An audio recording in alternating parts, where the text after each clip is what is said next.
बिहार 4.0 और रीट, इस समय रीट के फॉर्म चल रहे हैं। आप ऑनलाइन आवेदन कर सकते हैं और बिहार 4.0 यानी कि टीआरई 4.0 आने वाला है। तो आप सभी के मन में ये है कि आखिर रीट की तैयारी करें या फिर 4.0 की तैयारी करें, क्या दोनों की तैयारी की जा सकती है एक साथ?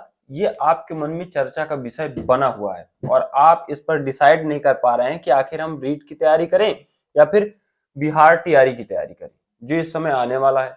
तो इसके जो आवेदन हैं रीट के, वो अभी लिए जा चुके हैं, यानी कि लिए जा रहे हैं।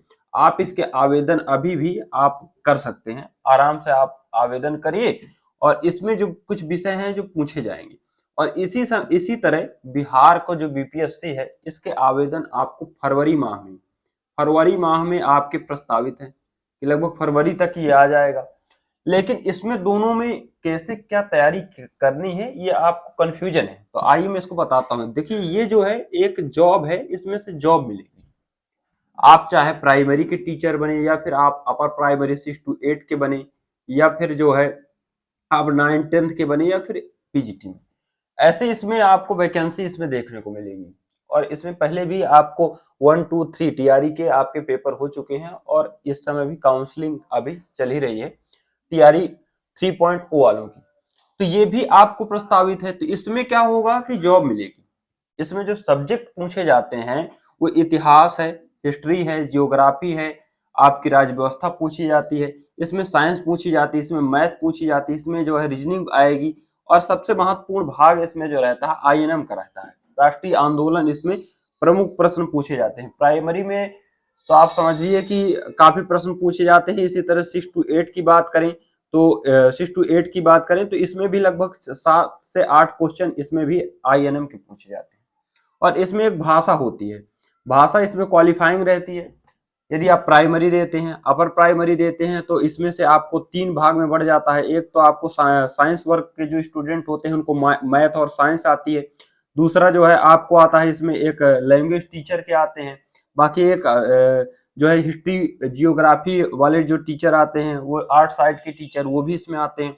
इसकी भी आप तैयारी कर सकते हैं। लेकिन आपके मन में तो यही है ना कि इसकी करें या फिर इसकी करें। तो इसको भी पहले एक बार समझ लीजिए कि यह एक जो राजस्थान की है एकमात्र पात्रता परीक्षा है। और अभी पात्रता परीक्षा के बाद एक मुख्य परीक्षा आयोजित की जाएगी, जिसके बाद इसमें आपको वैकेंसी देखने को मिलेगी और आप भर्ती होंगे। जो दोनों का वेतन है वो लगभग एक ही बराबर है, थोड़ा बहुत का फर्क पड़ेगा। और इसमें जो टॉपिक आएंगे वो आपको बाल विकास यानी कि चाइल्ड डेवलपमेंट सीडीपी आएगी, जो 30 नंबर की होगी। एक भाषा आएगी जिसमें आप हिंदी, संस्कृत, कुछ भी, अंग्रेजी फर्स्ट भाषा में आप ले सकते हैं। 30 नंबर की आपको जो है मैथ देखने को मिलेगी। 30 नंबर का आपका यहाँ पे एनवायरमेंट देखने को मिलेगा। इसी तरह आपको लैंग्वेज सेकंड यहाँ पर देखने को मिलेगा। भाषा 2 में आप एक भाषा यहाँ पर लेंगे और एक भाषा आप यहाँ पर ले सकते हैं। तो 2 भाषाएं आपको देखने को मिलेगी। पूरा पेपर आपको 30-30 नंबर का होगा। 150 अंकों का यह भी नंबर आपका पूरा टोटल रहेगा। 150 में अदर स्टेट यदि आप आते हैं तो आपको 90 नंबर यहाँ पर लाने होंगे। और राजस्थान से यदि आप हैं तो यहाँ पर इसमें आरक्षण के थ्रू यहाँ पर छूट मिलेगी।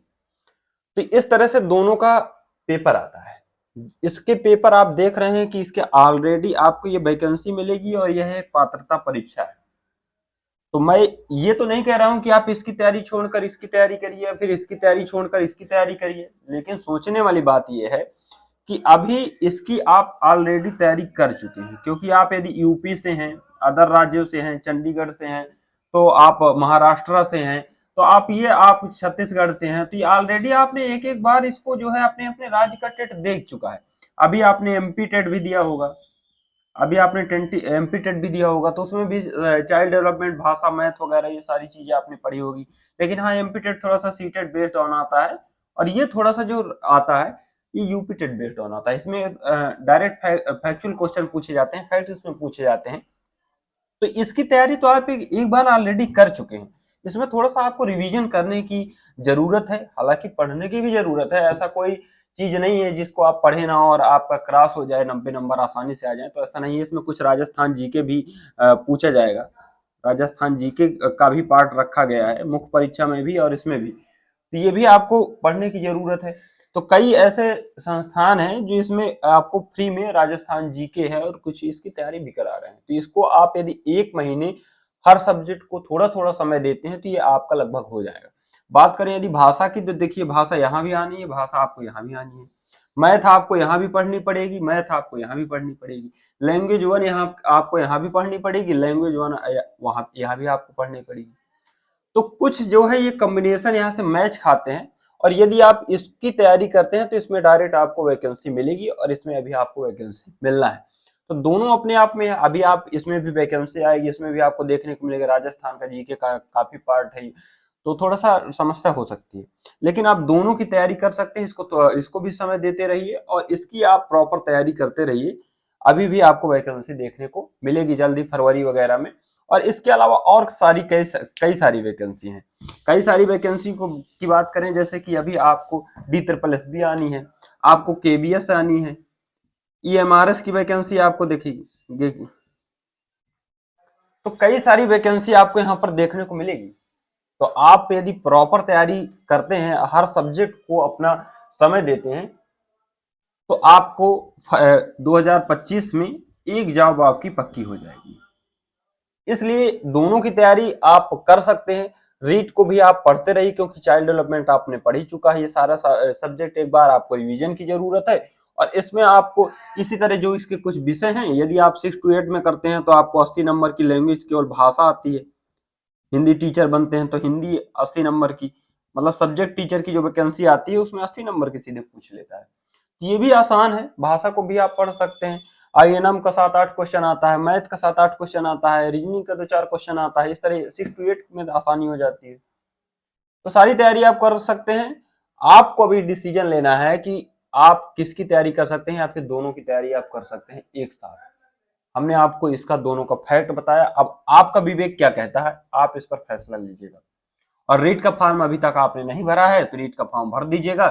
BPSC जब आएगा तब इसका भी फॉर्म भर दीजिएगा। तो अब आपको क्या लगता है कि किसकी तैयारी करनी चाहिए, क्या दोनों की तैयारी एक साथ हो सकती है? यह कमेंट के माध्यम से नीचे जरूर बताइएगा। चैनल पर नए हैं तो सब्सक्राइब करिएगा। हर वैकेंसी की अपडेट आपको सबसे पहले मिलती रहेगी।